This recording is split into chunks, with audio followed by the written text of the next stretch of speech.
ta naš dogodek. 705 dni je danes, od tega, ko je drama razseljena. Bilo bi nujno, da ta projekt premakne.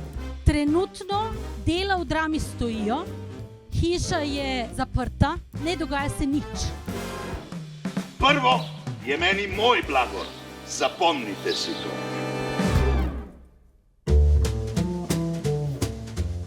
Dala vam bom danes dokument o tem, na kakšen način bi bilo treba dramo prenoviti. Ljubkovalno imenujemo ta dokument ABC drama. ABC je zato, ker vam dajemo številke oziroma našo analizo, ker drama je izvajalec projekta prenove drame, ministrstvo je financer. Mi kot izvajalec smo dolžni dati tudi oceno, kaj je najboljši način obnove drame. In tlele vam podajamo zdaj številke. A opcija pomeni nadaljevati ta projekt, ki ga delamo že leta. Že več kot desetletje je od razpisa. B projekt je obnova v danih gabaritih. C je iskanje nove lokacije. Zdaj je čas, da ta projekt zaključimo.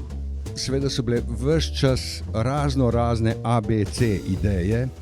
Nikoli ni bilo denarja za to, da bi delali večje rešitve, kot so menjave oken, menjave streh, ker se je v vseh 30 letih reklo, čakajte, to bo enkrat kompletna obnova. Naše stališče je bilo, da mora drama kot eno od kulturnih ustanovitvenih osnov našega naroda, naše samostojne države, da mora ostati kot nekaj zelo pomembnega. Zato je treba akcijo začeti zdaj. Na tak način se rušijo ideali, tako se spodkopuje vera v avtoritete in to bi morala zabraniti vlada!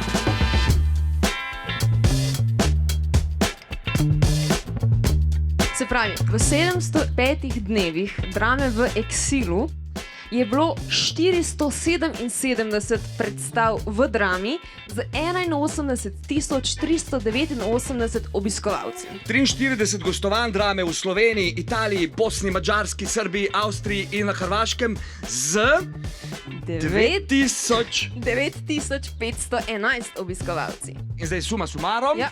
V 705 dneh drame v eksilu smo torej izvedli 716 dogodkov, 100.955 obiskovalci. Kot vidite, zelo je veliko ljudi, ki ustvarjamo v drami in smo od nje odvisni. Ponovila bom še enkrat čarobno besedo, ki se ji reče kontinuiteta. Ne začne se svet z začetkom enega ravnatelja ali ravnateljice, ene vlade ali upravljavca države. Svet se nadaljuje. In z veseljem vam napovedujem sezono. Če želimo ostati, kar smo, namreč narod, je prav, da spravimo svoje stvari pod streho. Dober dan. Koncept se glede na aktualno politično situacijo spreminja. Ker je svet v bistvu že razpadel. In da med ljudmi pravzaprav ustvarimo prostor nekega kritičnega razmišljanja. Problematizira spomin na Jugoslavijo, ideje napredka, gradnje. Prekariat, ki sam po sebi pomeni tudi negotovost, ekonomsko negotovost, socialno negotovost, bivanjsko negotovost. Se strinjam, da je negotovost lahko produktivna, ker izziva v nas neke nove vzgibe. Mišljeno je, da se igralci pogovarjajo z igralci o igri. Odpiramo na široko vrata v gledališki dvorani drame za vse. S programom Za odrom pa odpiramo tudi vrata v gledališko zaodarje. Koprodukcija eden od načinov, kako lahko stopimo skupaj, smo vsi blizu. In želim si, da drama čim prej dobi prostore, ki bojo v bistvu za vse člene, ki ustvarjajo predstavo, lahko ustvarjalni. Tema je absolutno zahodni eskapizem, neka slepa pega zahoda. Strašna krhkost človeške identitete in pa občutek nemoči. Nas v bistvu konformizem in neodločnost postavlja na malo rizično pozicijo. Imam občutek, da je treba kaj narediti, če hočemo kaj spremeniti. Zato več drame na odru, manj pa okoli. Živijo, živijo!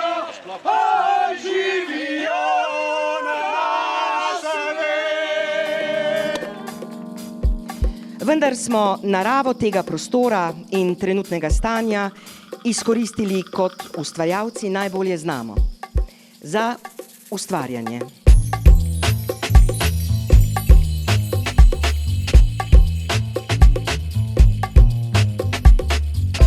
Zato bomo danes pred našim domom za vas odigrali dramo Za narodov blagor Ivana Cankarja v režiji Vita Tauferja.